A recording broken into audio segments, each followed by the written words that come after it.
Alors bonjour à toutes et tous, merci d'être venus à l'un des séminaires de l'Écopolien qui va porter aujourd'hui sur la Convention citoyenne pour le climat, des sciences au droit, une expérience de la démocratie environnementale.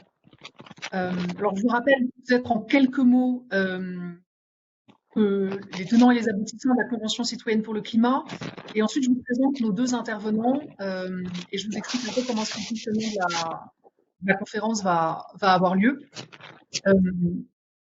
Donc la Convention citoyenne pour le climat, qu'on abrège souvent en CCC, elle a mandaté 150 personnes qui ont été tirées au sort pour définir des mesures permettant une baisse d'au moins 40% des émissions de gaz à effet de serre d'ici 2030 dans un esprit de justice sociale.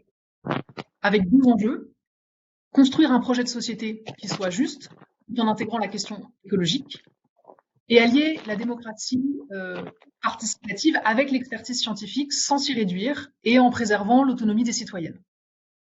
Pour en discuter aujourd'hui, on accueille Jacques Testard, biologiste et penseur des conventions de citoyens, et Marta Torreschob, qui est directrice de recherche au CNRS, juriste, et qui travaille sur les questions de droit et de changement climatique, et qui vont tenter d'apporter, en dialogue avec le public, un éclairage sur la construction de cette convention citoyenne et sur le devenir des 149 propositions qui ont été faites.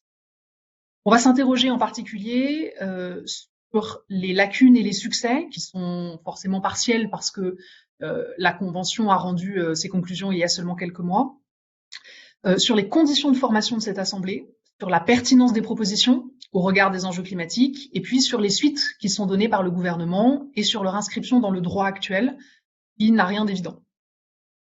À travers ces présentations et puis ce temps de questions après, on va se demander aussi finalement comment est-ce qu'on peut travailler et envisager la légitimité des citoyens et des citoyennes face aux élus, face aux juristes. Comment est-ce qu'on met en jeu l'appropriation politique et citoyenne des connaissances scientifiques? Et enfin, poser quelques jalons pour se demander est-ce qu'il est souhaitable ou pas de généraliser de tels exercices participatifs. Donc on va avoir un temps de présentation et bien sûr un temps de questions, puisque l'objectif c'est de dialoguer aussi avec les participants. Donc n'hésitez pas à poser des questions et à faire avancer l'échange. Avant qu'on démarre, je vous propose de vous présenter dans l'ordre nos deux intervenants, que je remercie au nom de l'Écopolien d'être venus aujourd'hui discuter avec nous. Donc, dans l'ordre, Jacques Testard, vous avez été vous êtes directeur de recherche honoraire à l'INSERM, spécialisé en biologie. Vos recherches sont portées principalement sur les questions de procréation naturelle et artificielle, mais aujourd'hui, vous intervenez particulièrement au titre de directeur de la Fondation de sciences citoyennes, dont l'objectif est de favoriser et de prolonger le mouvement actuel de réappropriation citoyenne et démocratique de la science, afin de la mettre au service du bien commun. Cette association de sciences citoyennes, elle cherche à accroître les capacités de recherche et d'expertise de la société civile, à stimuler la liberté d'expression et le débat dans le monde scientifique. Elle apporte un appui aux lanceurs d'alerte. Elle soutient le développement de controverses publiques sur des enjeux qui sont très techniques d'un point de vue scientifique, avec pour objectif de promouvoir l'élaboration démocratique des choix scientifiques. Donc c'est à ce titre que vous allez nous parler de votre vision de la Convention citoyenne et de ses enjeux en termes de relations entre science et démocratie. Puis dans un deuxième temps, on va donner la parole à Marta Torreschob, qui est directrice de recherche au CNRS, donc au Centre national de la recherche scientifique, rattachée à l'Institut des sciences juridiques et philosophiques de la Sorbonne. Là, vous travaillez sur le droit de l'environnement et du changement climatique, sur la justice climatique, sur la gouvernance internationale de l'environnement. Vous avez récemment publié un livre qui s'appelle Justice climatique, procès et action, qui retrace les effets des procès autour des questions climatiques des dernières années. Et aujourd'hui, vous allez surtout nous parler des tenants et des aboutissements juridiques de cette Convention citoyenne sur le climat, de ses liens avec les récentes évolutions du droit de l'environnement et puis de la limite entre juridique et politique. Voilà, donc on vous remercie beaucoup d'avoir accepté de venir discuter avec l'Écopolien. Eh bien, bonjour. Oui, merci. Donc, D'abord, à propos de la Convention citoyenne pour le climat, qu'on appelle CCC, je rappellerai que c'est une des nombreuses formes de conférences de citoyens. C'est une procédure qui a été inventée par l'Office parlementaire danois il y a 30 ans déjà, qui a été utilisée plusieurs milliers de fois dans le monde pour faire participer des citoyens tirés au sort. Et le problème, c'est qu'un protocole précis de ces conférences de citoyens n'a jamais été défini. Et même l'intitulé varie beaucoup, convention citoyenne, assemblée citoyenne, bon, toutes sortes de choses. Donc, le fait qu'il n'y ait pas d'un protocole défini, ça fait que ces procédures sont souvent critiquables, parce que pour gagner du temps ou de l'argent, on économise un peu sur la procédure en général, et qu'elles sont souvent critiquées, si bien qu'elles n'ont pas en réalité une position claire dans le processus démocratique. Et c'est donc souvent une aubaine pour les pouvoirs de produire une illusion de démocratie en organisant, sous tel ou tel intitulé, une conférence de citoyens, en l'occurrence là, la Convention citoyenne sur le climat. Alors je rappellerai que l'association Sciences citoyennes, dont je suis président d'honneur, a travaillé là-dessus de 2005 à 2007 avec des juristes, c'est-à-dire que nous avons analysé l'expérience internationale et nous avons sélectionné ce qui nous semblait être les meilleures pratiques, et avec tout ça, nous avons établi un projet de proposition de loi pour définir ce qu'on a appelé des conventions de citoyens. C'était en 2007. Donc les conventions de citoyens, parmi les conférences de citoyens qui, je l'ai dit, ne sont pas définies, elles ont l'avantage d'avoir un protocole rationalisé, reproductible, qui est résumé, là, vous allez voir à l'écran, par 12 principes. Voilà. Le but, en faisant cela, c'est-à-dire en rationalisant la procédure, c'est d'essayer d'obtenir que les conventions de citoyens soient inscrites dans la loi, ou mieux, dans la Constitution, pour en faire un outil de démocratie permanente et en empêchant aussi bien les manipulations du protocole que le mépris des avis exprimés par les citoyens qui s'y impliquent et des défauts systématiques à l'occasion de toutes ces procédures. Alors en 2020 est arrivée donc la CCC, après 15 à 20 procédures en France, la première étant en 1998, conférence de citoyens sur les OGM, organisée par l'Assemblée nationale. Les protocoles sont toujours différents, je l'ai déjà évoqué, donc ça a été pareil en France que dans le monde, si bien qu'il y a un assez faible écho politique, bien qu'il y ait quelquefois des retombées quand même au bout de plusieurs années, mais un faible écho politique de ces procédures. Donc il est temps de s'accorder sur un protocole exemplaire avec un consensus de la société civile organisée qui travaille sur les thèmes de la démocratie participative. Et à partir de ce protocole, il faudra se battre pour obtenir sa légalisation. Comment ça sert à rien. Donc la première étape, c'est quel protocole? Bon, eh bien, il faut définir le mode de recrutement des citoyens, la pertinence de la question à débattre, la nature de la formation des citoyens, le déroulement des débats, le mode d'expression des citoyens, le devenir de l'avis rendu. Thématiquement, c'est tout ça qu'il faut faire.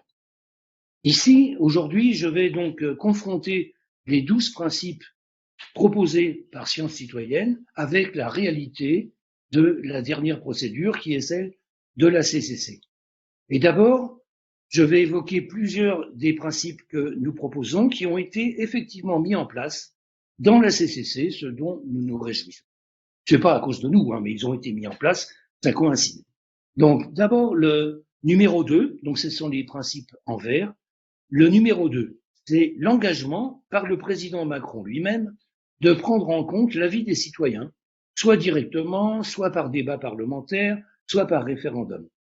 Pourtant, tout le monde le sait, l'actualité dément déjà ces promesses.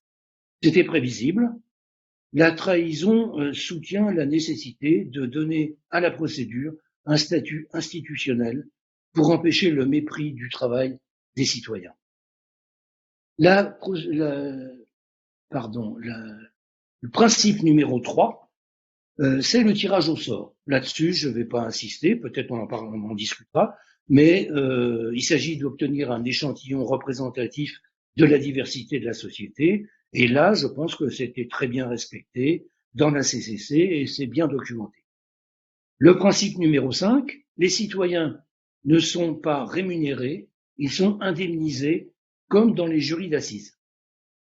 Pourquoi ça? Parce que la gratification ne doit pas être la motivation pour l'exercice de citoyenneté. C'est pas seulement un argument moral, c'est l'assurance de la disponibilité, de l'engagement, de l'ouverture aux autres des citoyens qui vont venir travailler ensemble. Donc là, les citoyens de la CCC ont su montrer toutes ces qualités. Je passe au deuxième groupe de principes, ceux qui sont en noir, ou en blanc, oui, qui sont donc des principes parmi ceux que nous proposons qui ont été plus ou moins malmenés dans la CCC. D'abord, le principe numéro 1, c'est le plus compliqué. C'est celui de définir la nature et l'étendue des missions, de le définir clairement en amont. C'est-à-dire que le sujet confié à la CCC paraît à beaucoup de monde très vaste et peut-être trop vaste et trop complexe pour un groupe de personnes, même s'ils sont 150. Et d'ailleurs, la suite de cela, c'est que ce groupe de 150 a été découpé en 5 sous-groupes de 30 pour avoir des sous-groupes de travail sur des thématiques particulières, parce que le sujet est vraiment trop vaste. Alors le problème, c'est qu'il n'y a pas de véritable vision de la totalité du sujet complexe par le panel entier, mais seulement par un cinquième du panel sur chaque thème. C'est un point difficile sur lequel Sciences citoyennes n'a pas apporté de réponse pour le moment. Ce sera l'objet de discussions approfondies à venir avec nos partenaires. Le point numéro 8, donc c'est le principe, c'est le rôle qui est vraiment fondamental d'un facilitateur pour la qualité de la délibération et pour l'expression de tous. Dans la CCC, il y a eu plus qu'un facilitateur, il y en avait plusieurs, mais leur fonction a été complètement relativisée par des interventions d'autres acteurs. On en parlera sur le point numéro 7. Principe numéro 10, toute la procédure doit être filmée pour des analyses ultérieures. Pourquoi faire? Pour avoir des preuves de probité, pour avoir aussi l'occasion d'améliorer la procédure. Donc, dans la CCC, il y a eu effectivement beaucoup de séquences qui ont été filmées, mais beaucoup d'interactions qui ont existé ne sont absolument pas documentées. Des interactions entre les citoyens et les experts, et les organisateurs, et les animateurs, ou l'environnement. On y reviendra avec le point numéro 9. La règle numéro 11, c'est que le panel de citoyens travaille dans l'indépendance intellectuelle, c'est-à-dire qu'il doit écrire lui-même son avis, lequel résulte d'une analyse approfondie par l'ensemble de ses membres. Donc là, il y a quelques contradictions avec la réalité de la CCC, puisque au cours des débats, il y a eu des interventions multiples, par exemple du comité de gouvernance, pour dissocier certains points dans les avis des citoyens. Ça a été critiqué par écrit d'ailleurs par un citoyen. Il y a eu un rôle ambigu des juristes qui ont été chargés de mettre en forme juridique, les avis. C'était peut-être pas nécessaire à ce stade et il valait peut-être mieux laisser la fraîcheur de l'avis des citoyens. Il y a eu un encadrement fort des citoyens tout au long de la procédure, avec une possible atténuation de leurs propositions au nom d'un réalisme, d'une faisabilité qui était préconisée par certains experts, par des conseillers. Et puis, comme dit plus haut, à propos du principe numéro 1, 80% des citoyens n'ont pas contribué à l'élaboration de l'avis sur chaque thème de façon réellement éclairée, car l'élaboration avait lieu en sous-groupe avant la ratification en plénière avec l'ensemble des citoyens, lesquels étaient donc incomplètement éclairés. Alors, je l'ai dit tout à l'heure, à propos de la proposition numéro 1, effectivement, c'est le point pour le moment le plus difficile. Il va falloir discuter à beaucoup. Comment peut-on faire pour analyser des situations complexes qui présentent des interactions thématiques?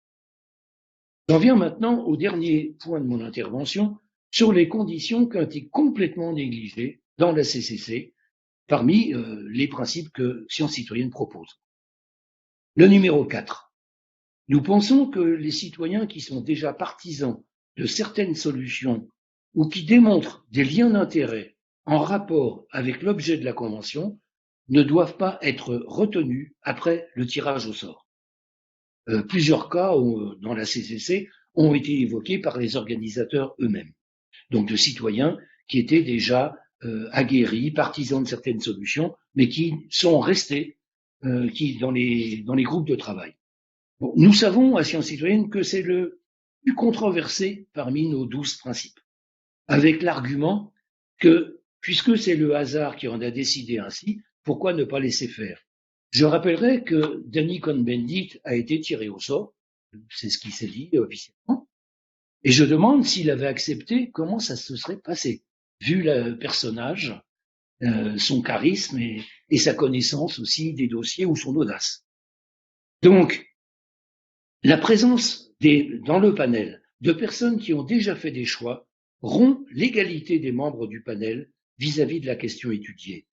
Ça provoque un déséquilibre des échanges à l'intérieur d'un petit groupe. S'il y a 2 personnes sur 30 qui ont déjà une opinion toute faite, c'est un biais possible dans les travaux et dans les choix. Et bien sûr, ce principe, en général, il est difficile à comprendre parce que il fait partie d'un package dans lequel il y a absolument l'idée qu'on privilégie un autre principe fondamental, je vais y venir après, c'est le principe numéro 6, c'est que l'ensemble de la procédure est soumise à un comité de pilotage réellement pluriel, contradictoire et exhaustif. Qu'est-ce que nous entendons par ce comité de pilotage? Il est constitué en amont, il est formé en amont de la convention, et il est constitué avec des experts, des bons connaisseurs de nombreuses disciplines provenant de diverses organisations universitaires, de l'industrie, du milieu associatif, afin de réunir des savoirs variés et contradictoires. Contradictoire est aussi important que varié dans l'affaire. La mission de ce comité de pilotage, c'est de définir le programme de formation des citoyens. C'est le point fondamental. Il n'y a pas d'objectivité de la formation qui apparaîtrait toute seule.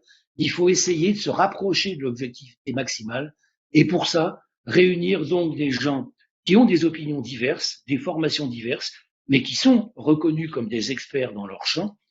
Et le but, c'est d'obtenir la formation la plus objective possible en 12 ans, les informations variées qu'on pourrait donner aux citoyens, en les dosant par un consensus entre les experts qui ont des savoirs et des positions variées.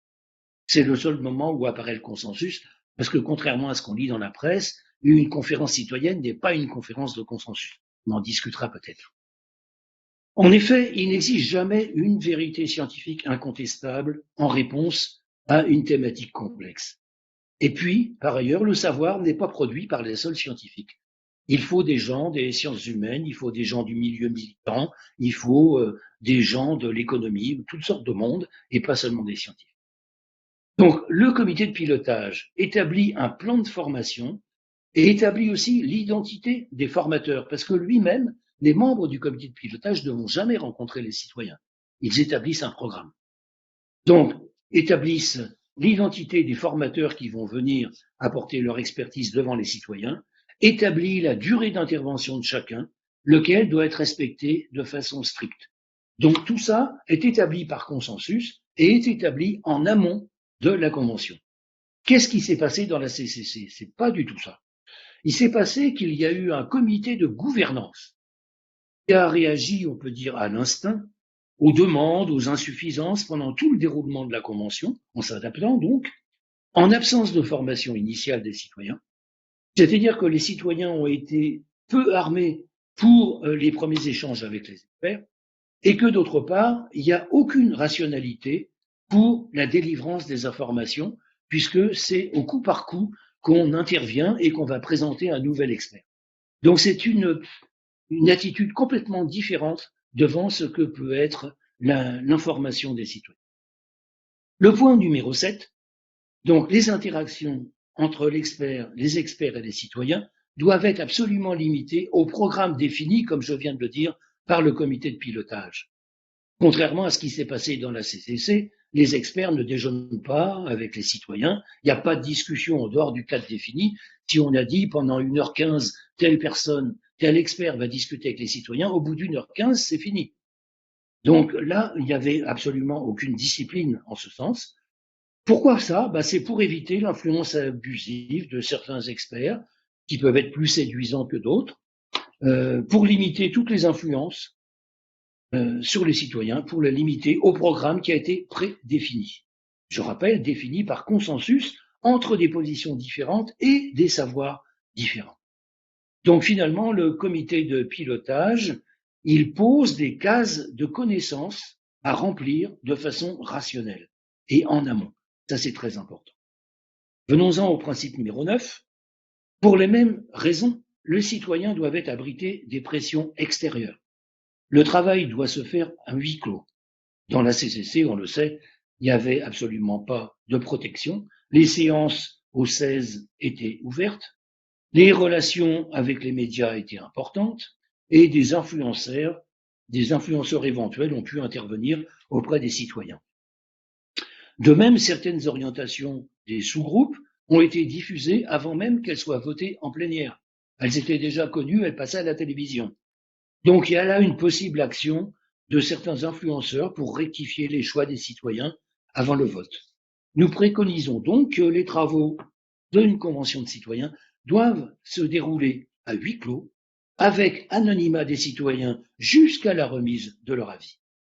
La publicité et la médiatisation, qui a été revendiquée par les organisateurs de la CCC, c'est évidemment très important pour les suites, mais ça ne peut débuter qu'au moment où, par une conférence de presse, les citoyens annoncent les résultats de leur convention.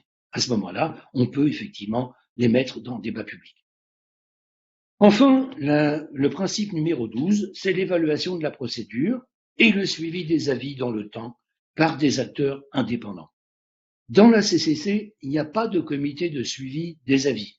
Qu'est-ce que ça devient 1 an, 5 ans après? C'est pourquoi les citoyens ont jugé indispensable de créer leur propre association afin de pouvoir défendre ce qu'ils avaient élaboré. Nous préconisons aussi une analyse rétrospective de la procédure, c'est-à-dire est-ce qu'il y a eu respect du temps d'intervention des experts, est-ce qu'il y a eu des abus éventuels, est-ce qu'il y a eu des pressions diverses. Tout ça, bien sûr, ne s'entend que si on croit qu'il doit y avoir un comité de pilotage très très important à la base de tout. Sinon, ça n'a pas beaucoup de sens.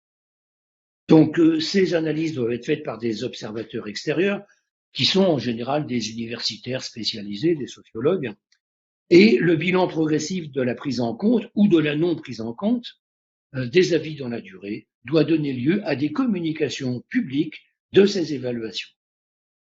Voilà ce que je voulais dire en rapport pour comparer ce que sont les conventions de citoyens et ce qu'a été la Convention citoyenne pour le climat. En conclusion, je dirais que pour Sciences citoyennes, il est nécessaire et urgent d'élaborer une procédure rigoureuse et stabilisée pour lui donner un statut juridique.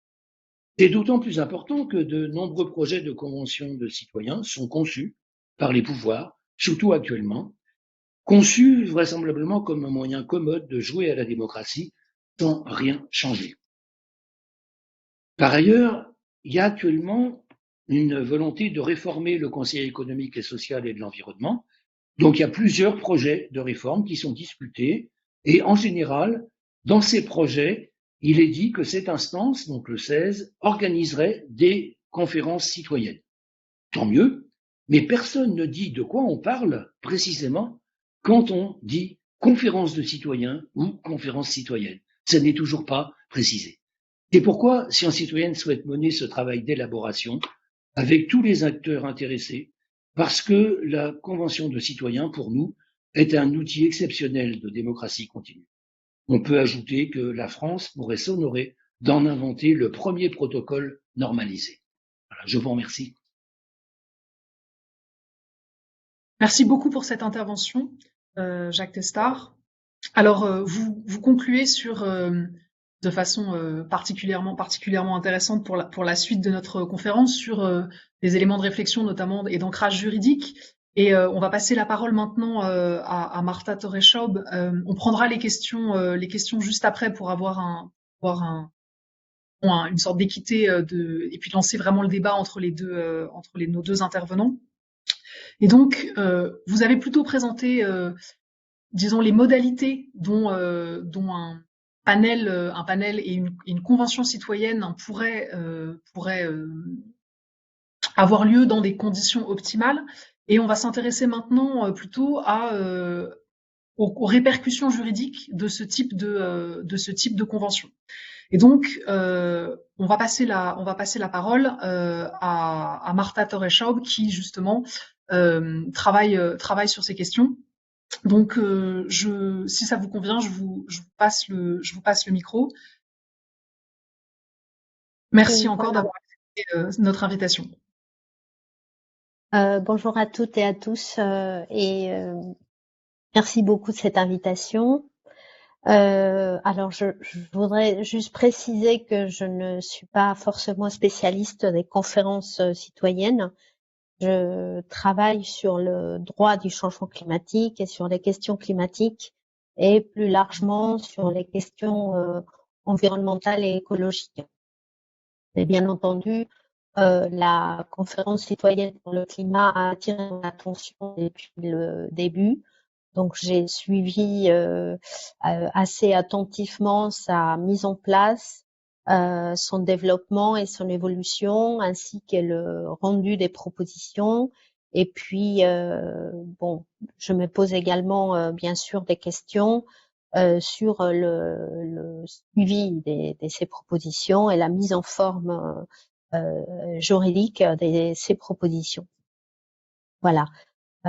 Donc, pardonnez-moi dès le départ si je suis pas forcément spécialiste des questions tenant de manière précise aux assemblées citoyennes et aux conférences citoyennes, car je ne connais celle-ci que par sa thématique précise. Après ces mots comme ça voilà, de poser un peu le cadre de mon intervention. Peut-être quelques éléments aussi des contextes de cette modalité. L'organisation des conférences citoyennes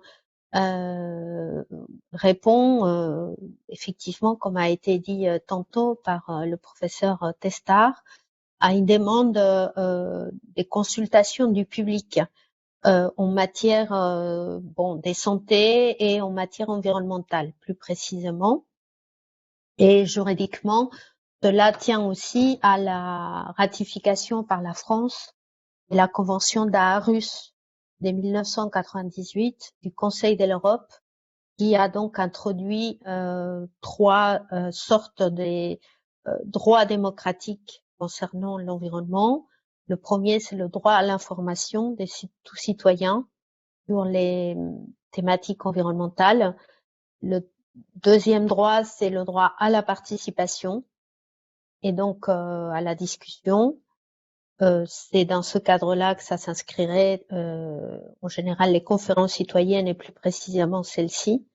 Et un troisième droit des procédures démocratiques environnementales qui ne nous concerne pas ici, qui est le droit d'accès à la justice et donc aux tribunaux. Donc on va se centrer sur ce droit à la participation en disant ce qui a déjà été dit tantôt, c'est qu'il y a déjà eu d'autres conférences citoyennes sur d'autres sujets tenant à la santé et à l'environnement en matière d'OGM et autres, qui ont également abouti à des résultats qui ont été repris de manière plutôt inégale ensuite par des procédures juridiques précises. Comme modalité des participations du public en matière environnementale, il n'y a pas que les assemblées, il y a aussi les référendums. Alors, on n'a pas beaucoup d'exemples en France, mais on a quand même eu celui de Notre-Dame-des-Landes, qui avait donc proposé de consulter un projet d'ouvrage, celui de l'aéroport Notre-Dame-des-Landes, et puisque c'était un problème qui avait déjà été posé à la fin des années 70, repris dans les années 80, puis dans les années 90, non résolu encore dans les années 2000. Donc c'était un projet très conflictuel qui ravivait beaucoup de tensions entre les pouvoirs publics et les citoyens concernés de ces territoires, et par conséquent on a fini par adopter un mode de participation qui est le référendum, enfin une consultation publique, et qui de toute manière n'a pas donné lieu à un résultat non plus satisfaisant, précisément par la manière même dont ce référendum a été mis en place et pensé, son périmètre, la question posée, etc. Donc cette convention citoyenne, on voit bien que ce n'est pas un phénomène entièrement nouveau en matière des consultations et des participations du public, et qu'elle s'inscrit dans une trajectoire qui a déjà été amorcée par d'autres assemblées et par d'autres types de consultations. Et cette convention citoyenne, elle s'inscrit également dans une évolution du droit de l'environnement, et donc de ce droit à la participation que j'ai évoqué tout à l'heure, et qui est d'ailleurs affirmé en droit français, dans le Code de l'environnement et dans la Charte de l'environnement, rattachée à notre Constitution, préambule, et qui recueille ces droits procéduraux de l'environnement ou droits démocratiques de l'environnement que j'ai évoqués. Pour autant, cette convention citoyenne, elle présente quand même un certain nombre de nouveautés qui sont intéressantes et qu'il convient de souligner. D'abord, il y avait un attendu très très fort de la société civile concernant une situation qui tenait à la fois à l'urgence climatique et aussi à un climat, pour utiliser cette expression, d'injustice sociale, avec la discussion autour de l'augmentation des taxes sur les carburants, etc. Ça avait créé beaucoup de crispations. Il y avait donc une ambiance sociale et politique très tendue, et il fallait donc arriver à trouver une solution alliant à la fois une certaine effectivité des solutions trouvées, mais aussi un certain dialogue social et démocratique. D'où la mise en place aussi de cette convention. Donc ce contexte national et à la fois aussi un droit européen et international en évolution est important à retenir, et je pense qu'il explique beaucoup de choses aussi sur l'issue juridique des propositions de la Convention et sur sa teneur aussi. À ce climat, à ce contexte politique et social, il y a aussi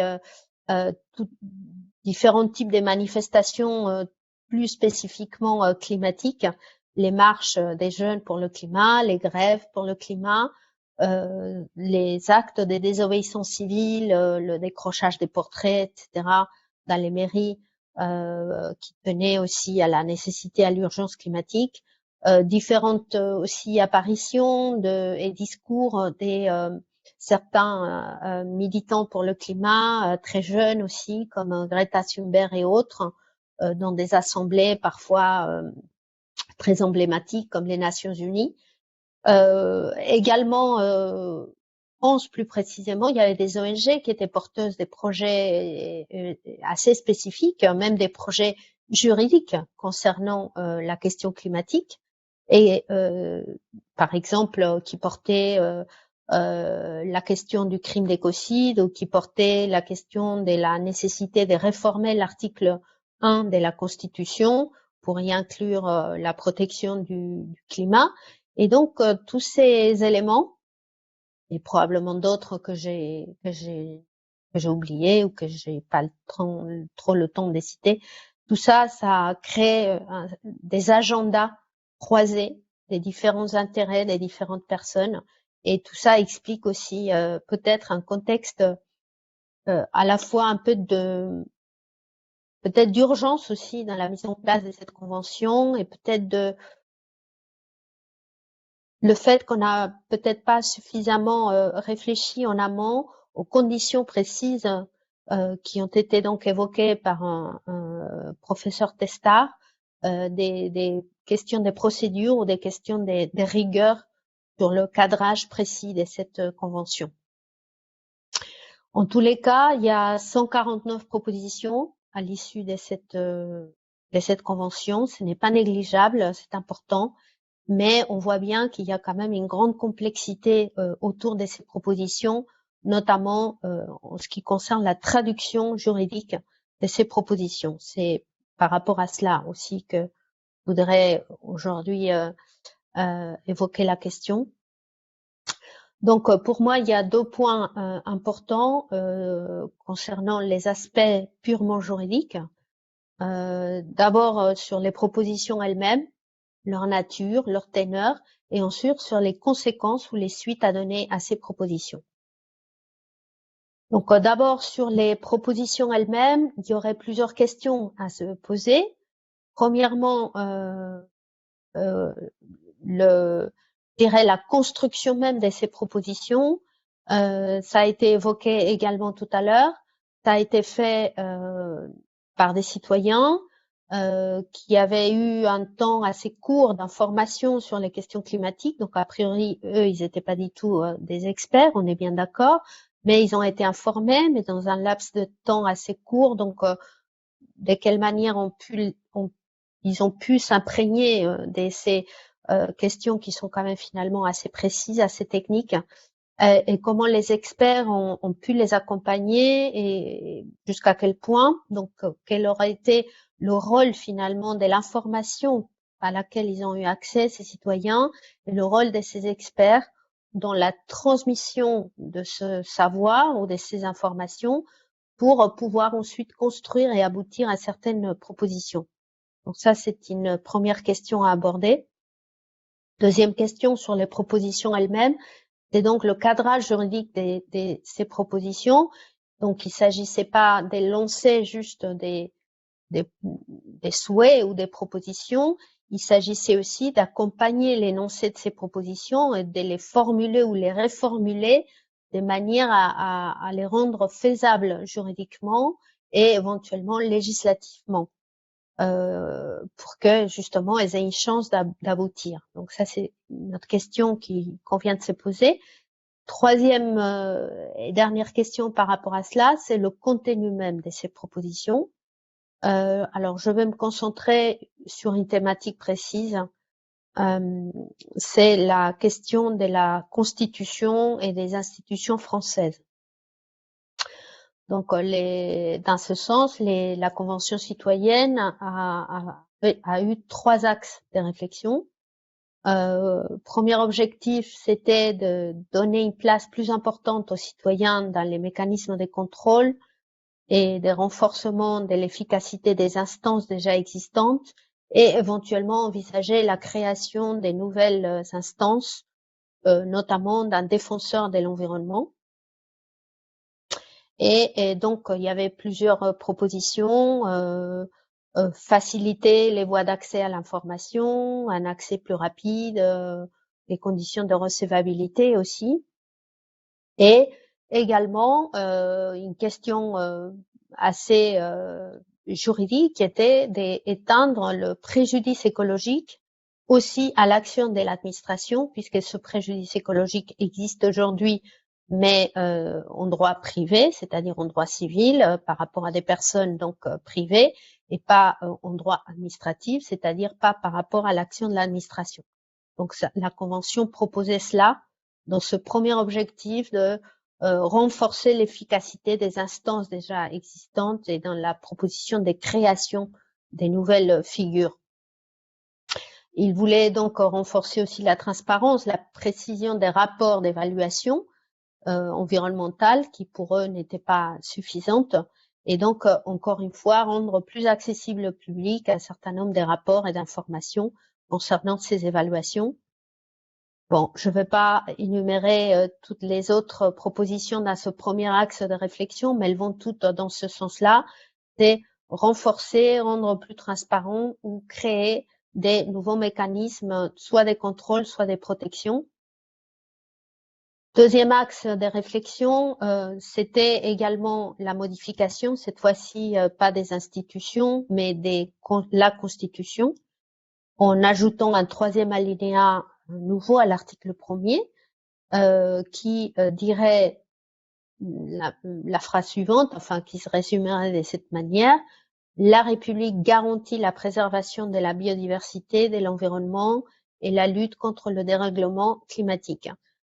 C'était une proposition donc très très forte dans ce deuxième axe des réflexions et qui donc intervient pour une modification de la Constitution elle-même, ce qui n'est pas banal.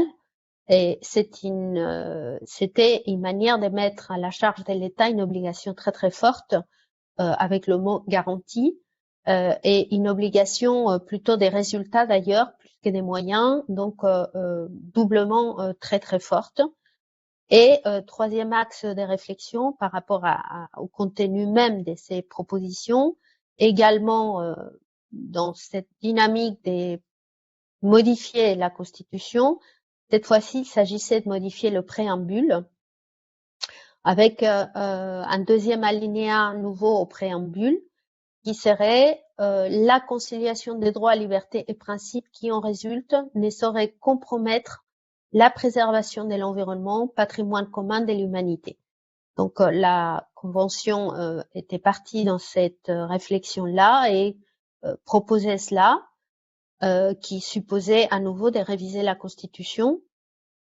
Et je dois dire que d'ailleurs cette proposition de conciliation des droits, libertés et principes s'inscrit aussi dans un mouvement qui a été amorcé déjà par le Conseil constitutionnel à travers différentes QPC, questions prioritaires des constitutionnalités, j'en reviendrai.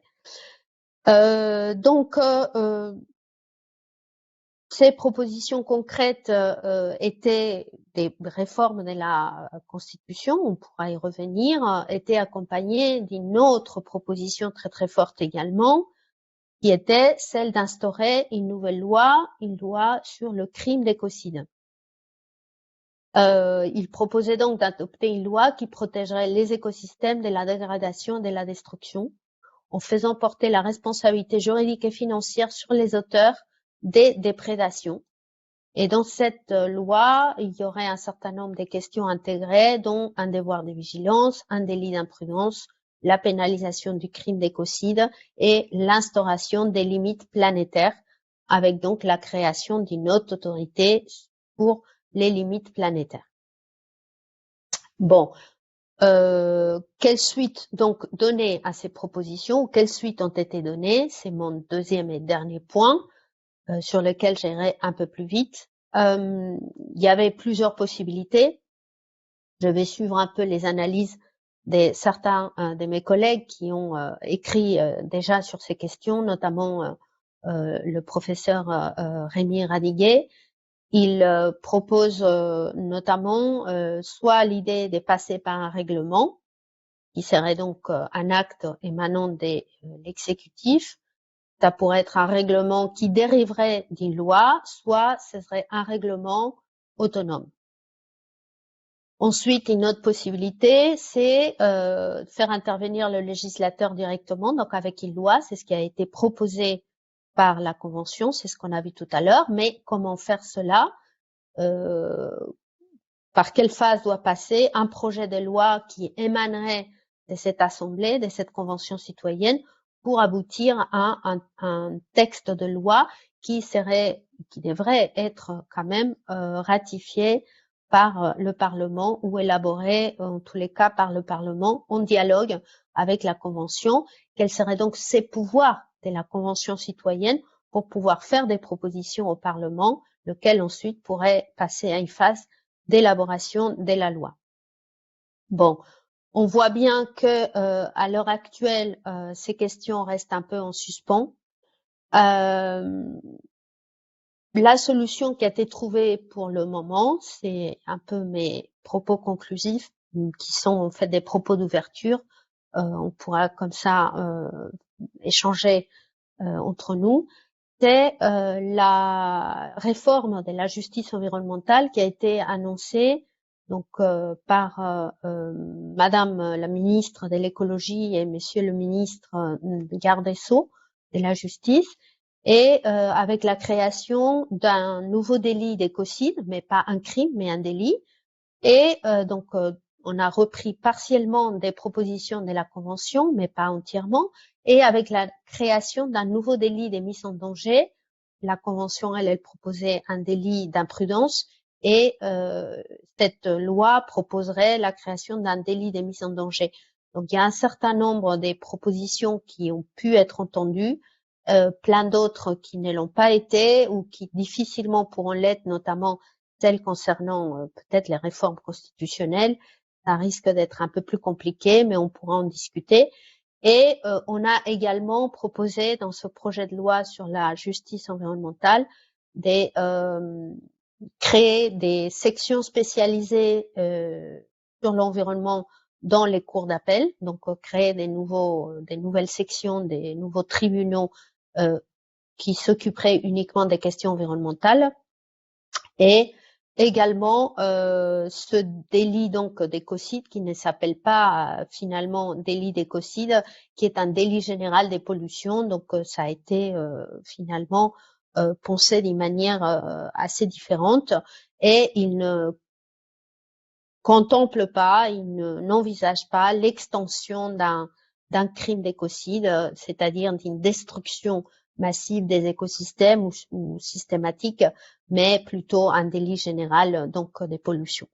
Raison pour laquelle c'est intéressant de se poser la question, et surtout de faire un suivi de ce que vont devenir ces propositions concrètement du point de vue juridique.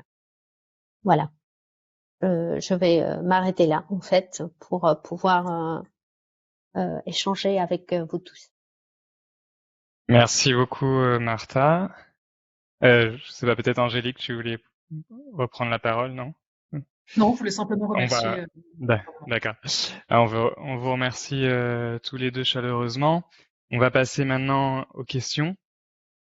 Donc, on a eu plusieurs questions via le volet Q&A. Vous pouvez continuer de poser vos questions et rebondir dessus. On a eu plusieurs questions sur la formation des citoyens et des citoyennes qui ont participé à la Convention.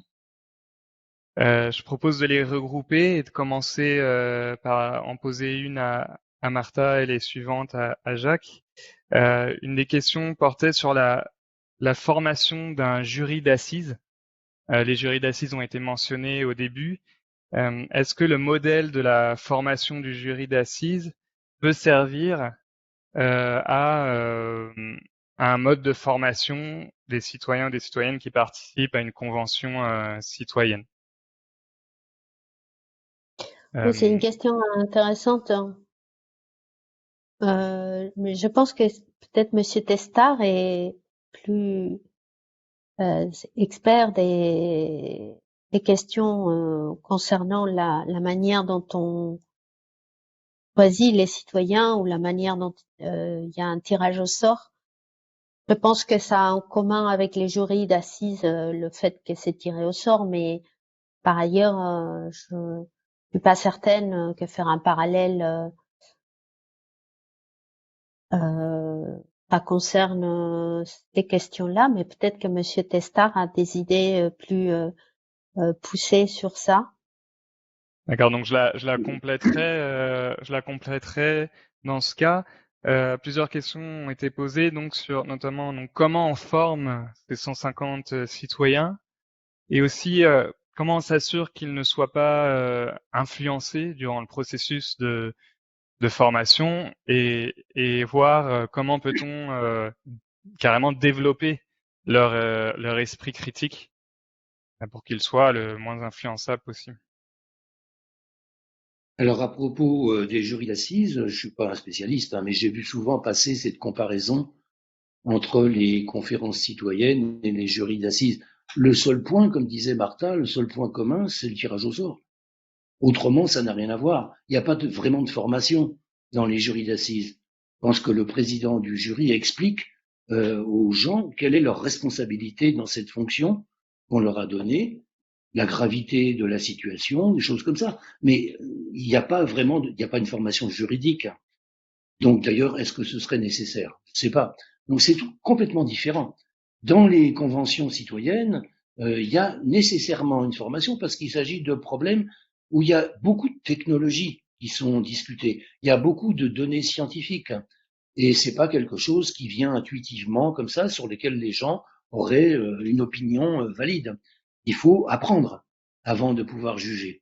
Donc les questions qui ont été posées là, que vous relatez, je crois y avoir répondu déjà.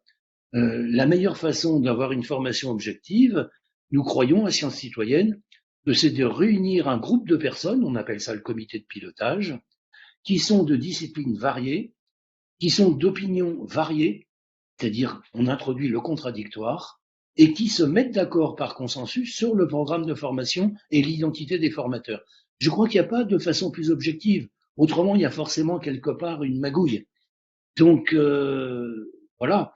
Pour ce qui est ensuite de contrôler le déroulement de la convention et de la mettre à l'abri, je l'ai dit, il faut absolument que cette convention se passe à huis clos et que les citoyens n'apparaissent que quand ils ont fini leur travail. Sinon, on ne peut rien empêcher du tout. Et il y aura toujours des intérêts, quelquefois très importants, qui vont venir travailler au corps, 1, 2, 10 citoyens, pour essayer d'influencer les choix. Donc, il faut que ça se passe à huis clos.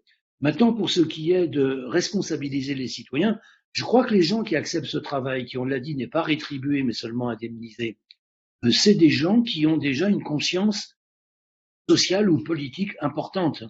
C'est des gens qui pensent que leur rôle peut servir à quelque chose, qui ont l'intention de servir le bien commun.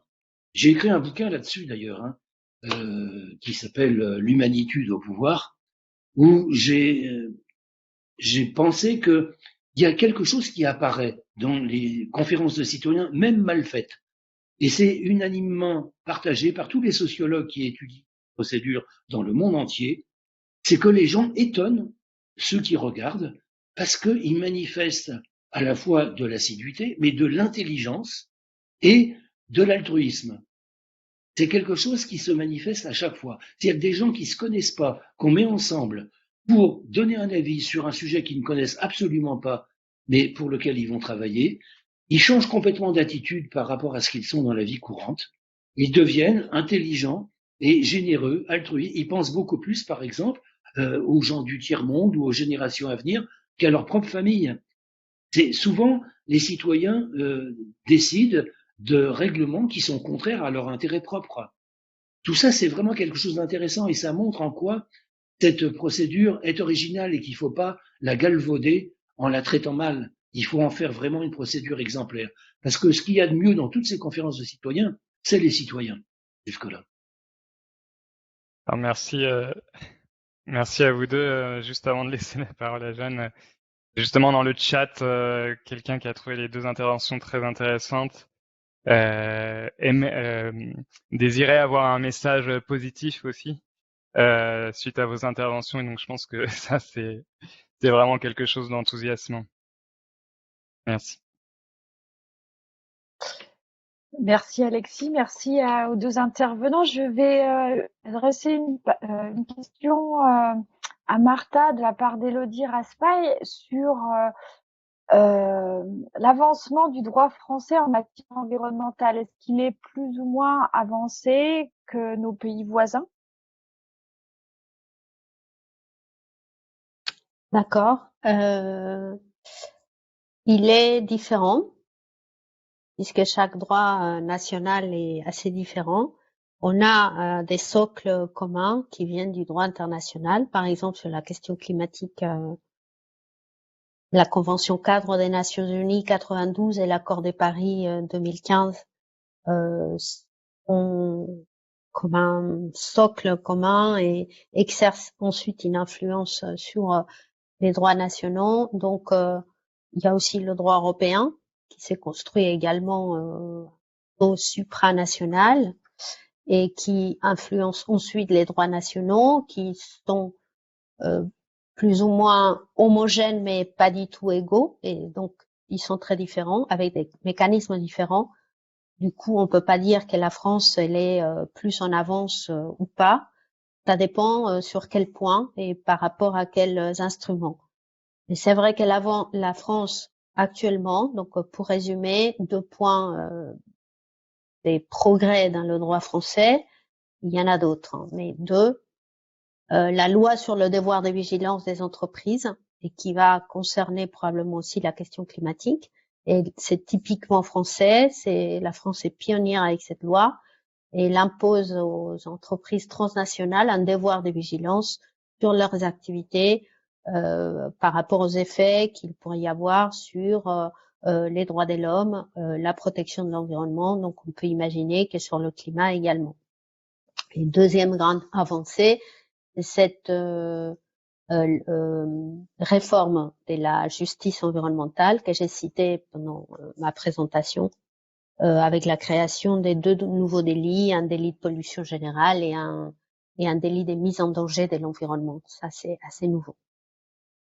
Et justement, pour rebondir sur ce volet-là, il y a une question de Joanne de Lorilla sur quelle est la différence entre délit d'écocide et crime d'écocide. Quelque chose qui a été très relayé dans les médias ces derniers temps et qui suscite effectivement quelques interrogations.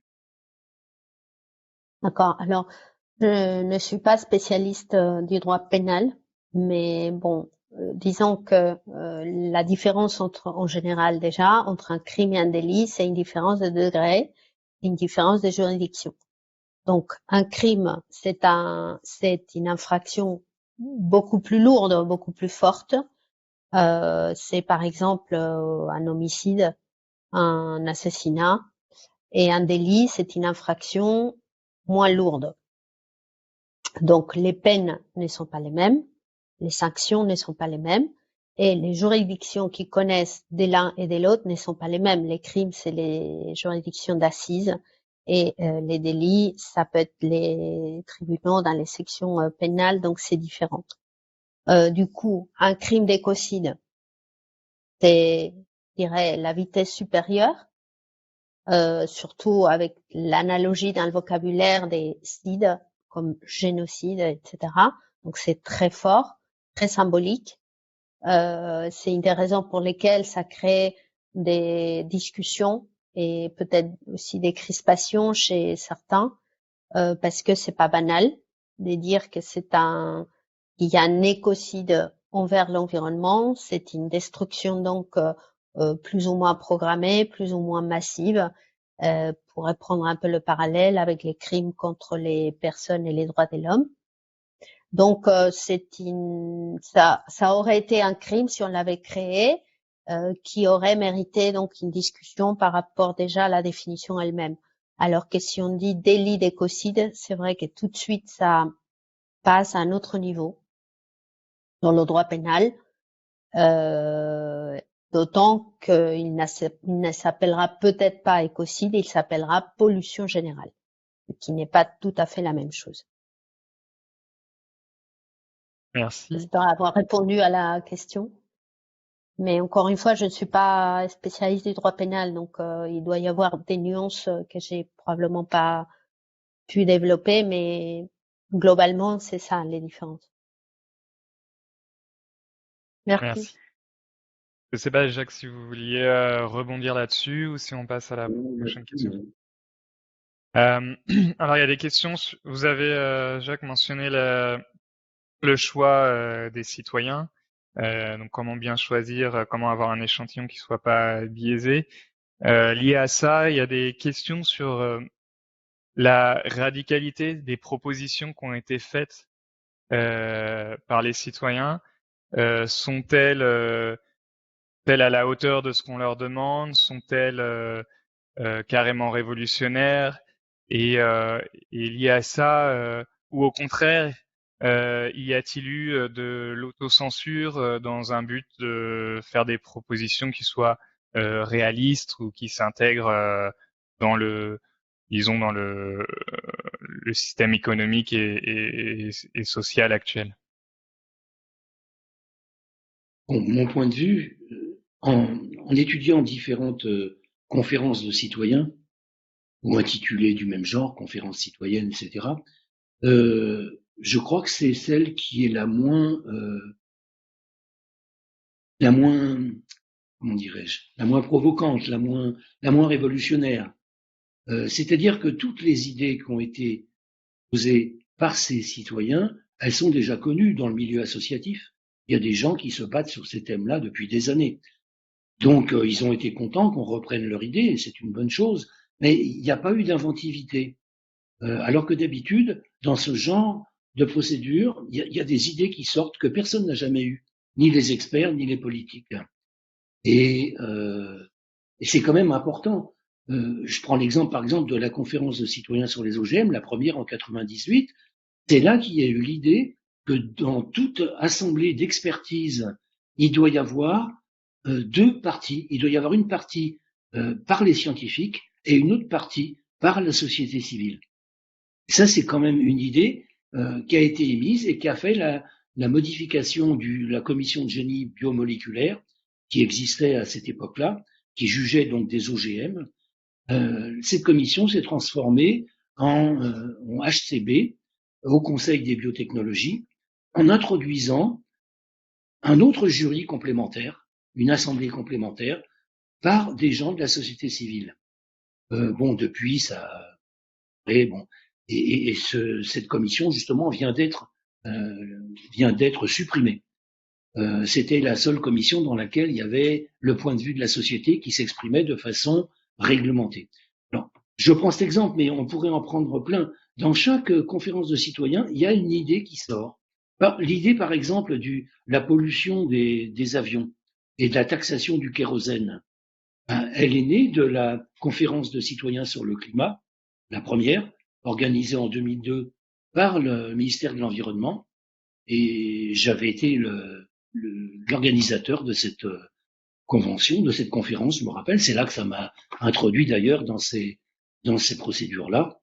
Eh bien, cette idée-là, elle est née par les citoyens qu'on dit il n'y a pas de raison qu'il n'y ait pas une taxe. Bon, c'est une idée très basique que tout le monde aurait pu avoir, peut-être d'autres l'avaient eu, mais elle n'avait jamais été exprimée encore dans le milieu associatif. Bon, il y a tout le temps des idées qui sortent. Alors, je trouve que là, il n'y en a pas dans la CCC. Il n'y a pas d'idée originale. Moi, je me réjouis de la plupart des points qui ont été demandés par les citoyens, parce que c'est des points tout à fait logiques, intelligents, utiles, mais il n'y a pas d'innovation. Et je pense que ça vient du défaut de procédure. Je pense que les citoyens ont été tellement assistés, encadrés, qu'on a brisé leur audace et leur inventivité. Et bon, c'est mon point de vue personnel, mais ils auraient pu aller beaucoup plus loin s'ils avaient été dans un cadre tel que celui qu'on propose pour les conventions de citoyens, c'est-à-dire à huis clos, pouvant écrire eux-mêmes leur avis sans qu'on leur tienne la plume. Bon, il y aurait eu certainement des propositions plus révolutionnaires.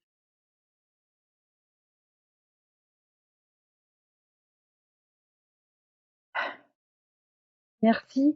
Alors, je vais rebondir sur une question peut-être pour Martha sur le fait que les propositions de la Convention citoyenne, elles puissent faire force de loi après vérification d'experts en établissant un comité indépendant qui s'assure de leur implémentation dans les réformes, ou bien est-ce que le gouvernement est toujours tenu d'avoir le dernier mot? Est-ce qu'on ne pourrait pas imaginer dans ce contexte des propositions émises dans un contexte de convention citoyenne qui soient un peu plus force de loi, qui soient intégrées plus simplement? La question est à qui, là? Je pensais l'adresser à Martha, mais je pense... On peut répondre tous les deux, parce que moi, je crois que j'ai déjà répondu dans mon exposé et j'ai déjà dit que bon, dans la mise en place même de la convention, il y avait eu cette annonce on les reprendra son filtre. Peut-être que cette annonce même, il aurait fallu dès le départ le spécifier un peu mieux, un peu plus et dire qu'est-ce que ça implique sans filtre? Parce que d'un point de vue juridique strict, sans filtre, comment dire, c'est difficilement faisable. Il y a un processus quand même législatif qui garantit en France justement la vivacité de notre système démocratique, de notre état de droit, de la séparation des pouvoirs entre l'exécutif, le législatif et le judiciaire. Donc entre l'exécutif, le gouvernement et le pouvoir législatif, il fait les lois, il y a une séparation et il faut que ce soit extrêmement clair quelles sont les voies de communication entre les deux et le passage de l'un à l'autre. Et cela peut-être qu'il aurait fallu voir en amont ou expliquer en amont ou cadrer en amont. Je ne sais pas, Monsieur Testard, si vous êtes d'accord avec moi, mais il me semble que dans toute mise en place des assemblées citoyennes comme cela ou des conventions citoyennes, quel que soit l'objet, enfin, je n'ai jamais cadré cela ni fait partie, mais il me semble que c'est du bon sens quand même d'abord dire d'emblée comment ça va se passer. On n'engage pas des citoyens avec leur week-end, etc., pendant des mois et des mois, où ils font un effort considérable, où ils s'impliquent, etc., sans leur avoir au préalable peut-être dit exactement qu'est-ce qui va se passer avec les propositions qu'ils vont faire et de quelle manière elles vont être finalement transposées ou pas. Oui, je suis complètement d'accord avec le fait que les règles du jeu doivent être claires en amont. Et pour dire aussi que personne ne demande que l'avis des citoyens, à l'occasion d'une convention, d'une conférence, citoyens, soit transformé en loi. Personne ne demande ça. Demande seulement que ce soit pris en compte. Et ça, nous le disions dans le projet de loi de 2007. Nous demandions que les résultats, que les avis formulés par les citoyens soient pris en compte par les politiques. Qu'est-ce que ça veut dire? Macron avait proposé quelque chose. Il avait dit soit directement, donc ce serait des décrets pour des choses pas très importantes, j'imagine, soit en passant par le Parlement, soit en passant par référendum. Donc, il y a effectivement différentes possibilités. Alors, celle qui devrait être la plus fréquente, certainement, c'est le Parlement. C'est-à-dire, il appartient effectivement aux parlementaires de dire la loi, d'écrire la loi, mais ce que nous disions dans notre projet de loi, c'est que les parlementaires devaient tous donner, s'ils étaient d'avis contraire à l'avis des citoyens, ils devaient formuler des avis individuels et prendre leurs responsabilités devant l'avenir en s'opposant à une proposition de la société. Bon, il faut le dire en termes juridiques, mais c'est très important. Il ne s'agit pas d'un projet de loi où il y aura 10 députés qui vont dire oui, non. Non, il s'agit de prendre au sérieux l'avis des citoyens et chaque fois qu'il y a une position à prendre, eh bien, ça doit être des positions individuelles des parlementaires et puis il y a un vote. Et c'est effectivement le Parlement qui décide, mais qui doit décider en pleine responsabilité parce qu'en général, les sujets soumis à ces conférences de citoyens sont d'importance primordiale, que ce soit les OGM, le nucléaire, les nanotechnologies, plein de choses comme ça. C'est très très important pour le monde entier, et pas seulement pour la France d'ailleurs. Alors, ça c'est quelque chose qui me paraît indispensable. Il faut que les cartes soient clairement posées sur la table, et il faut, mais c'est pour ça qu'il faut une procédure exemplaire. Parce que si elle est tirée un peu par les cheveux et qu'elle n'est jamais la même d'une procédure à l'autre, le protocole est différent, personne ne prendra au sérieux la chose. Donc pour que ce soit pris au sérieux, il faut élaborer, c'est le plus difficile, une procédure. C'est pour ça que je vous proposais les 12 principes. On peut en trouver d'autres, on peut en enlever, mais il faut réfléchir à ça très fort parce que jusque-là, personne n'a travaillé réellement sur le détail du protocole de ces conférences de citoyens. Et c'est fondamental. Si on veut que ce soit pris au sérieux, il faut qu'il y ait une grande rigueur. Il faut que ce soit reproductible. Il y a plein de qualités à développer. Donc nous pensons qu'il faut commencer par bien définir la procédure, mais il faut dans le même temps commencer à travailler pour que la procédure soit effectivement fasse l'objet de légalisation. Il y a une question sur une convention citoyenne pour le climat à l'échelle mondiale. Je formulerai la question suivante du coup. Est-ce que le concept de justice climatique, Martha, demande à ce qu'il y ait une participation citoyenne à l'échelle mondiale dans l'élaboration d'un droit à l'environnement? Alors, vaste question. Non, la justice climatique est un mouvement qui apparaît à la fin des années 90 en Amérique latine et qui porte surtout la question des inégalités face aux effets du changement climatique. Donc, c'est dans ce sens-là que le mot justice apparaît. C'est pour faire face, pour trouver des solutions pour les victimes des changements climatiques les plus pauvres, pour les personnes les plus vulnérables ou les territoires les plus vulnérables. Et après, on va élargir ces concepts de justice climatique à la notion de justice dans le sens des tribunaux. Donc des procès climatiques, contentieux climatiques, litiges climatiques, etc. Donc ce mouvement originaire des justices climatiques qui lutte contre des inégalités ne propose pas forcément qu'il y ait une instance mondiale, une assemblée mondiale, etc. Ce qu'ils veulent, en fait, c'est porté par plusieurs ONG, etc. C'est que la question de ces inégalités-là, des injustices climatiques, soit entendue au niveau des négociations internationales aux Nations Unies.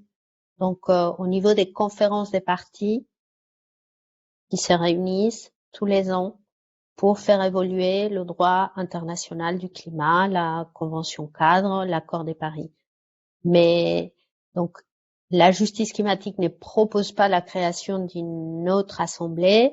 Ce qu'ils veulent, c'est être entendus au sein des négociations qui existent déjà ou que leurs problématiques soient prises en compte et prises au sérieux et que ça fasse l'objet des négociations, etc.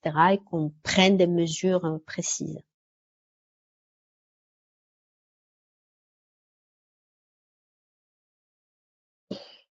Moi, j'aimerais revenir.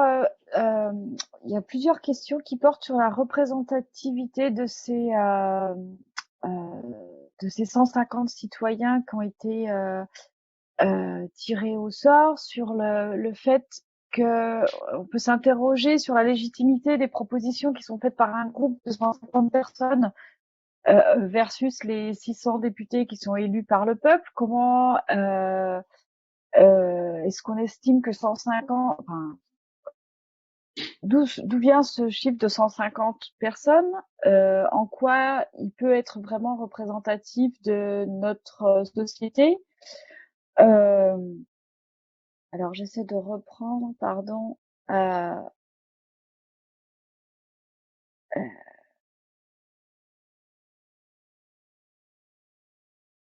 Ouais, un des points qui allait dans ce sens-là, par exemple, c'était 2 paysans sur 150. Est-ce que cela peut représenter l'importance de l'agriculture dans la question écologique, notamment?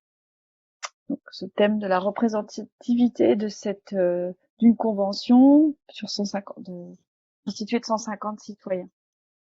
Oui, sur ce problème de l'effectif, il est d'usage dans les conférences de citoyens qu'il y ait plutôt 15 à 20 personnes et pas 150. Donc, il y a eu des essais récemment en Irlande, par exemple, avec des effectifs aussi importants de 150 personnes. Mais c'est quelque chose d'assez nouveau. Et c'est d'ailleurs tout ce qu'il y avait de nouveau parce que la presse a dit que la CCC, c'était un truc complètement inédit. Bon, ce qui était inédit en France, c'est qu'il y ait 150 citoyens. Pour le reste, je vous l'ai dit tout à l'heure, il y a déjà eu 15 à 20 conférences de citoyens, souvent beaucoup mieux organisées que celle-là d'ailleurs, beaucoup moins chères en plus.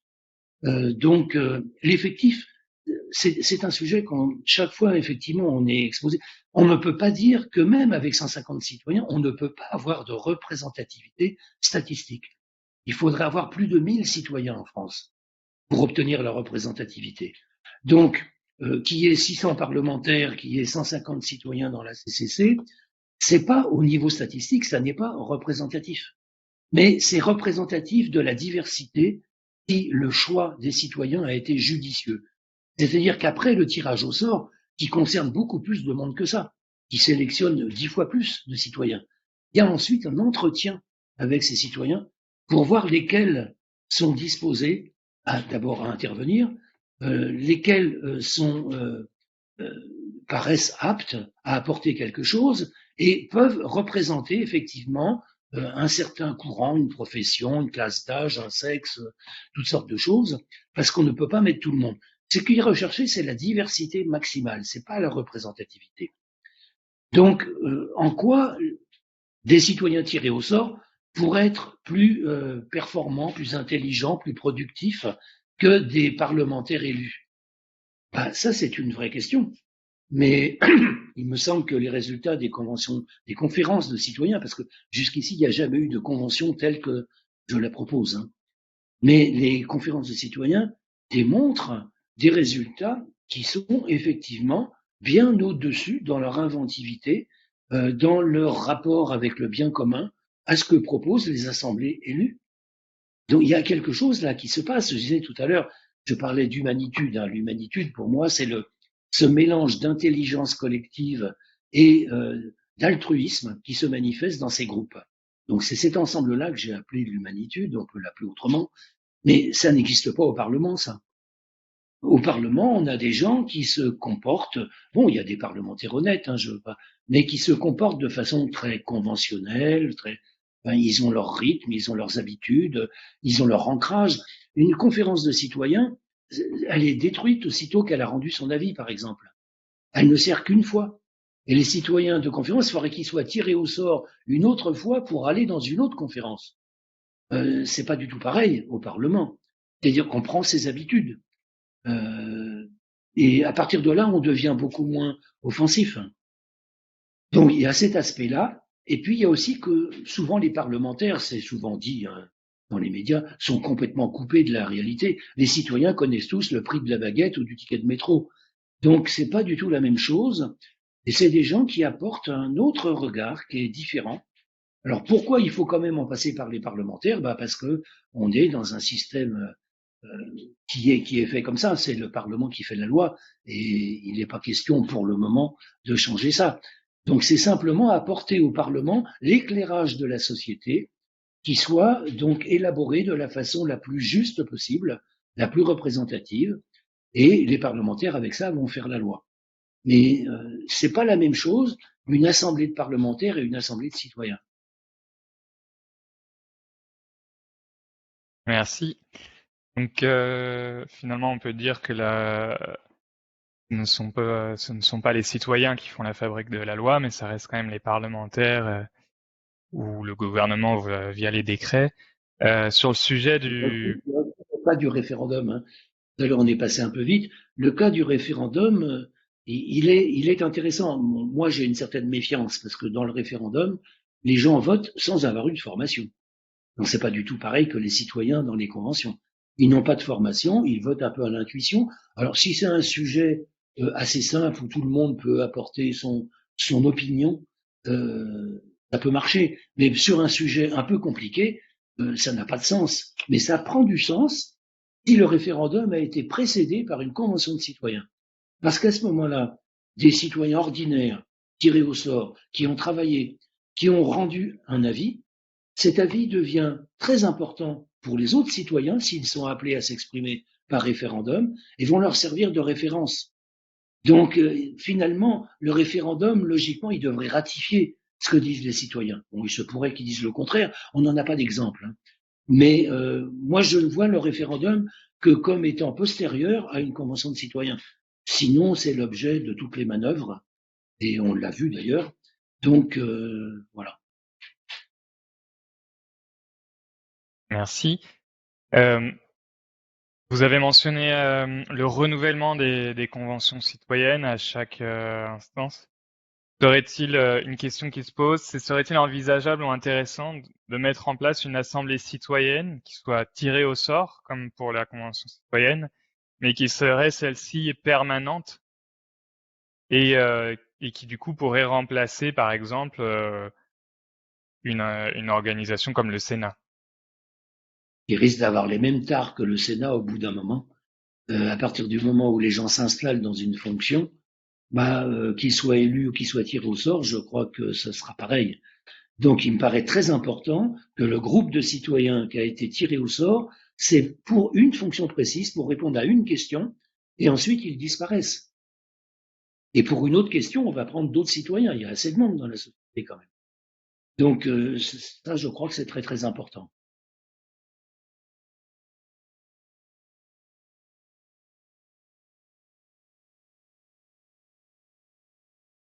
Une des premières questions qui a été posée dans l'arène de discussion, là, c'était à propos du détricotage des 149 propositions qui est en cours, qui fait craindre que les actions décidées par le gouvernement n'aient aucune efficacité réelle pour réduire les gaz à effet de serre.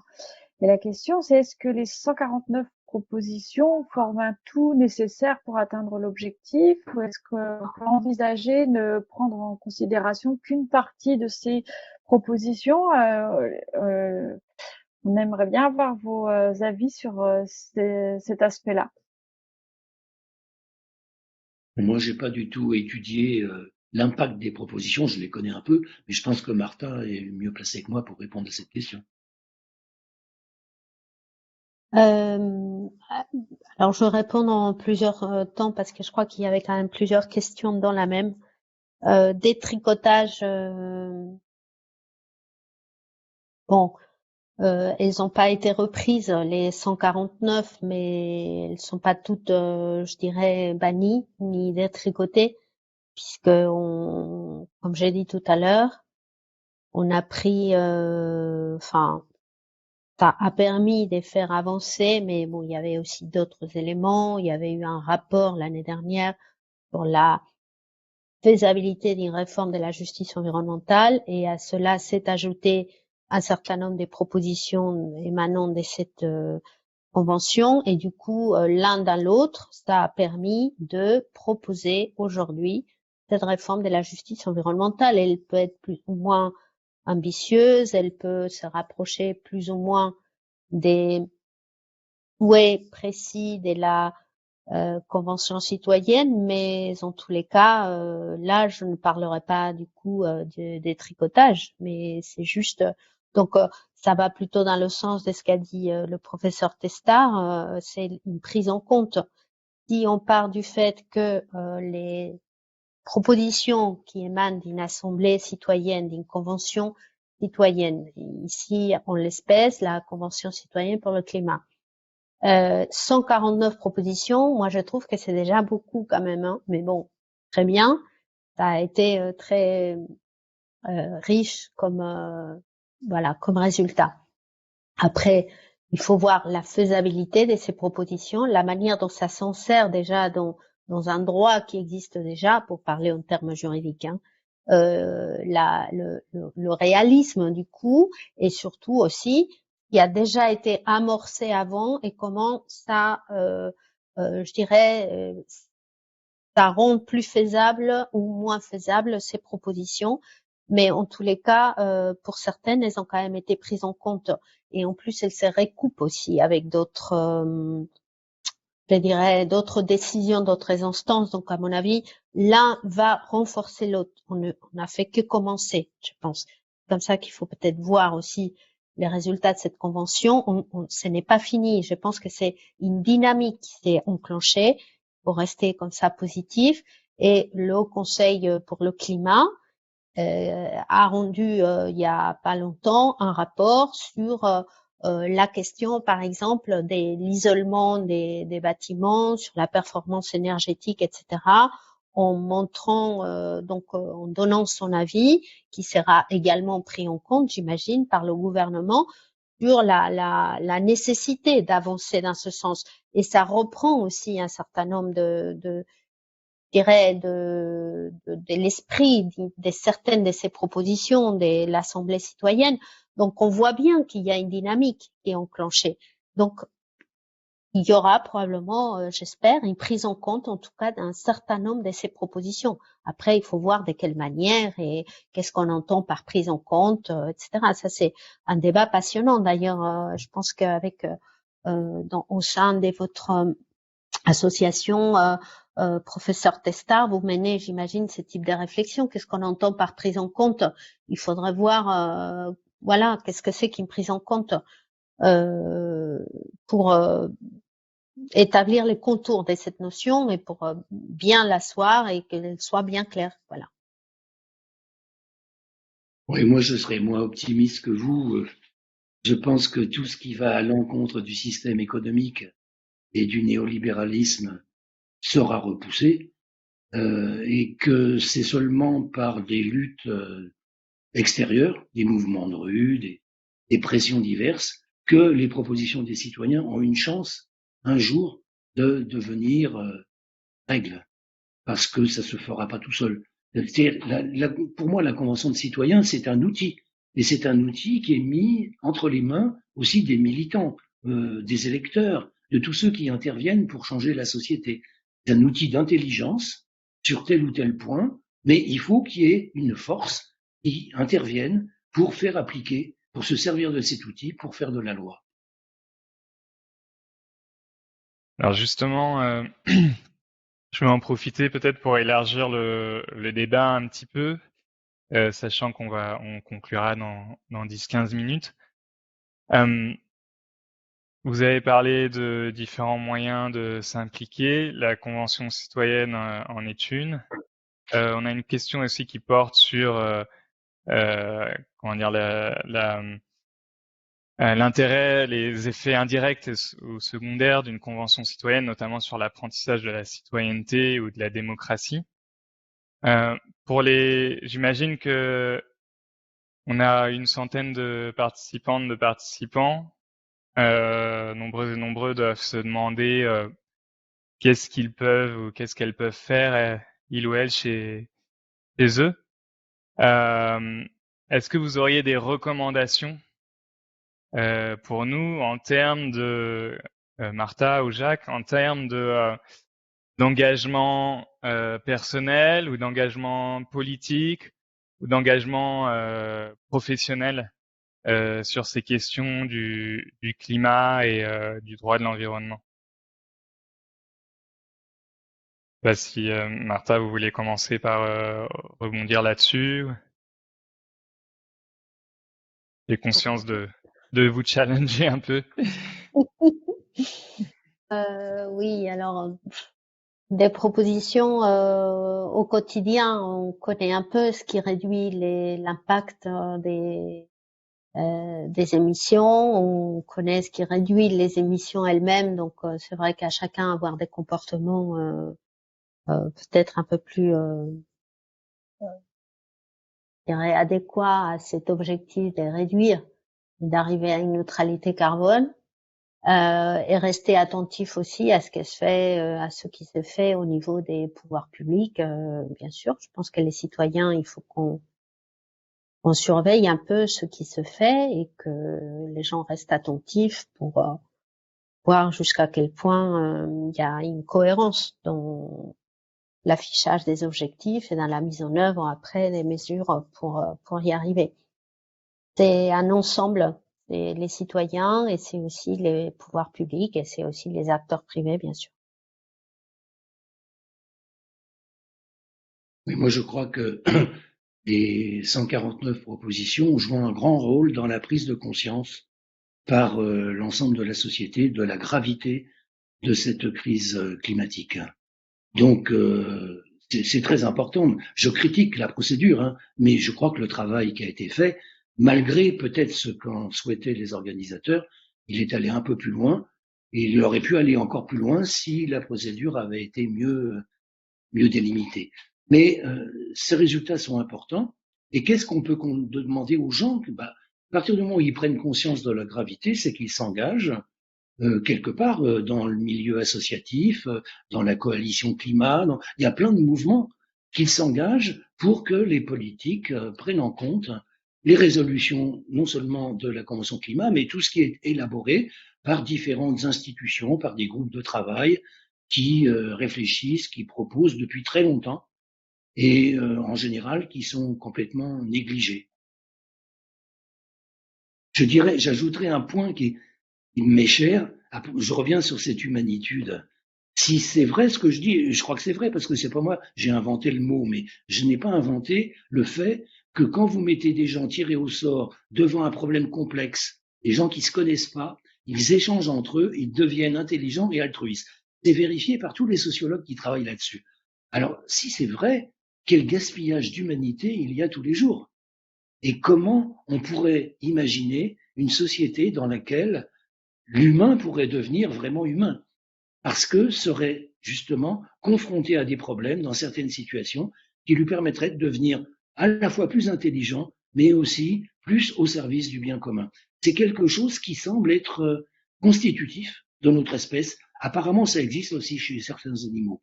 Mais dans notre espèce, or, ça n'est pas du tout exploité. C'est tout le contraire de ce qu'on nous fait vivre avec la compétition exacerbée, tous les uns contre les autres. Il y a autre chose. Et l'humain a l'air d'être programmé pour pour avoir cette attitude-là. Et je dis donc que c'est un vrai gâchis d'humanité qu'il n'y ait pas tous les jours des conventions de citoyens qui permettent à tous les gens, finalement, sur des thèmes très variés, d'exprimer cette capacité.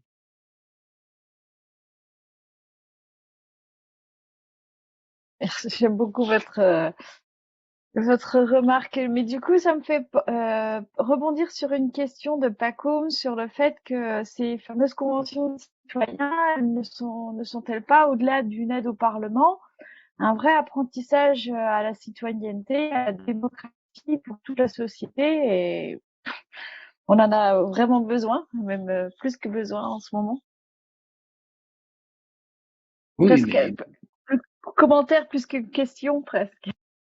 bien sûr, mais on ne peut pas imaginer que 60 millions de Français vont participer à des conférences de citoyens diverses. Donc ça restera toujours tellement minoritaire que l'apprentissage qui est fait, il n'impacte seulement sur ceux qui ont été tirés au sort. Alors on pourrait multiplier ce genre de choses, mais ça concernera pas tout le monde. Ce qui concerne tout le monde, c'est de constater que des gens qui sont les mêmes que tout le monde sont capables d'élaborer quelque chose dont on les disait incapables, parce que quand même les politiques n'ont pas beaucoup confiance dans la vie des citoyens. Or, il se démontre à chaque fois que les citoyens sont capables d'élaborer des choses aussi bien ou mieux que nos politiques.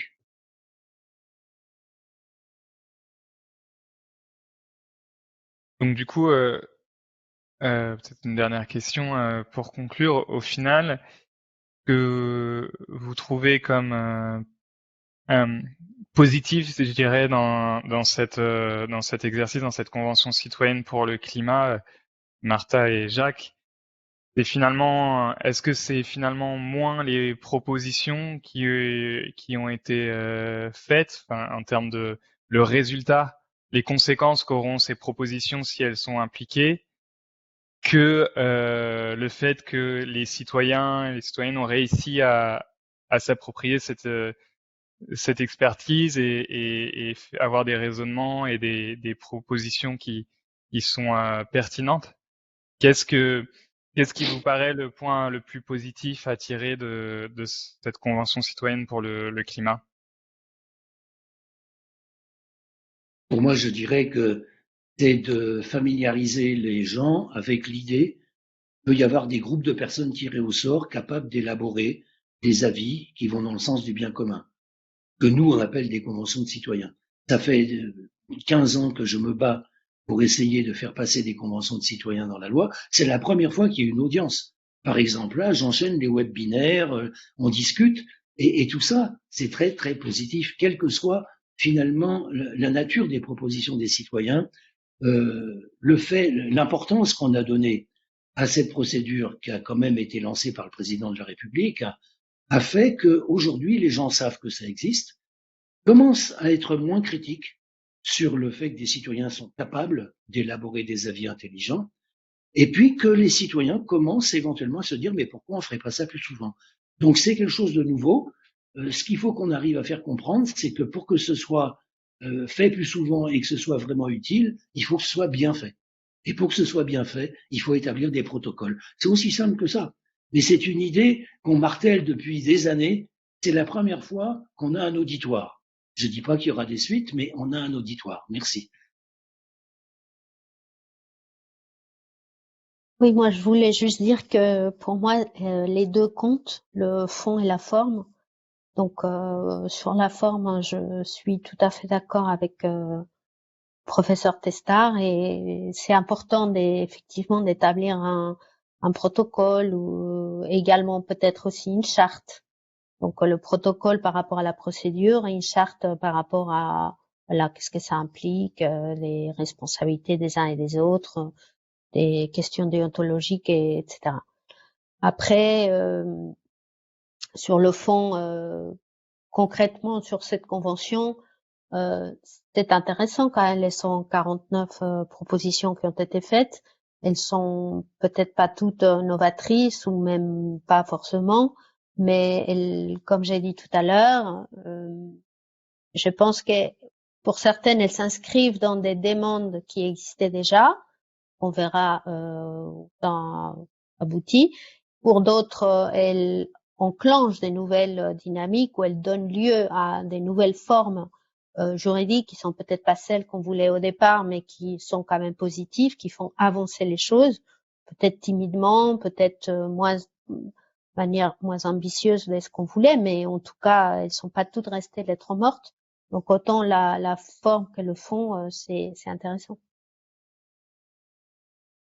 Enfin, il y a des choses à améliorer, mais voilà, il y a des choses aussi qui se sont passées qui sont intéressantes. Merci beaucoup. Je sais pas, Jeanne, si tu veux poser une dernière question ou si on passe la parole à Steve pour conclure. Le micro, Jeanne? Moi, je vois qu'il y a pas mal de commentaires, non pas sur le l'onglet Q&A, mais sur le chat, sur le fait qu'on puisse organiser ces fameuses conventions à différentes échelles. Est-ce qu'on n'aurait pas euh, euh, qu'on devrait pas le faire plus systématiquement pour justement avoir retrouvé peut-être plus d'humanitude, pour reprendre ce joli terme de Monsieur Testard, et peut-être pour essayer aussi de vaincre un mal ambiant là qui revient également dans le chat. On nomme la solastalgie, mais ce drame de l'éco-anxiété qui nous saisit de plus en plus face au contexte actuel. Mais voilà, plutôt une remarque globale par rapport à tout ce qui s'échange là sur le chat. Donc, si vous voulez rebondir là-dessus, peut-être que Steve ou Angélique, vous pouvez conclure. Juste que Oui. Dominique Rousseau, qui est un juriste constitutionnaliste qui nous a beaucoup aidé en 2007 pour élaborer le projet de loi, de plus en plus argumente l'idée d'une démocratie continue qui reposerait sur le fait qu'il y aurait une instance du Parlement, disons qu'il y aurait la Chambre des députés et la Chambre des citoyens, et que cette Chambre des citoyens, qui peut être une chambre tirée au sort, élaborerait, organiserait des conventions de citoyens sur tous les sujets controversés, de façon à ce que finalement l'institution puisse avancer avec l'avis éclairé des citoyens. Et ce serait un système qu'il appelle la démocratie continue. Ça me paraît être une notion intéressante.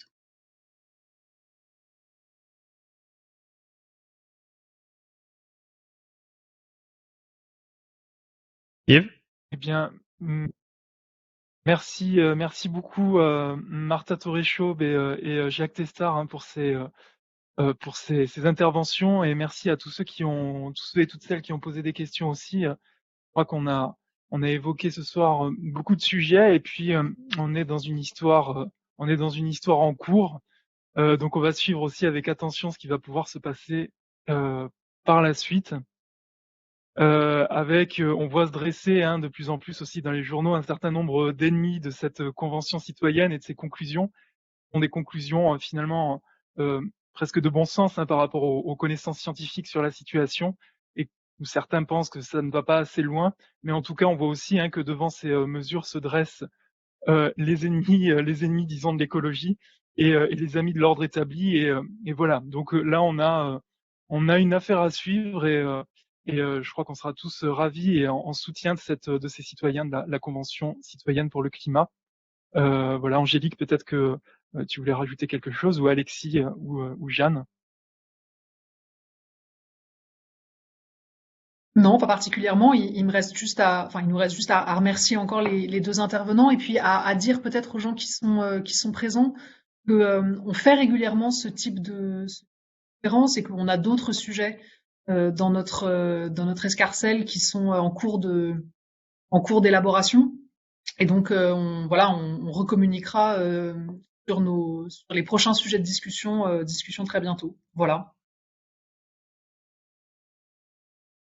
Merci tout le monde et très bonne soirée à tout le monde. Merci à vous. Merci à vous. Merci Au à vous revoir. tous. Au revoir. Merci. Au revoir. Bonne soirée. Merci, au revoir. Et merci Eric pour l'organisation. Donc, événement qui a été Merci à soutenu vous. par la MSH de Paris-Saclay. Merci à vous, bonne soirée. Merci. Bonne soirée.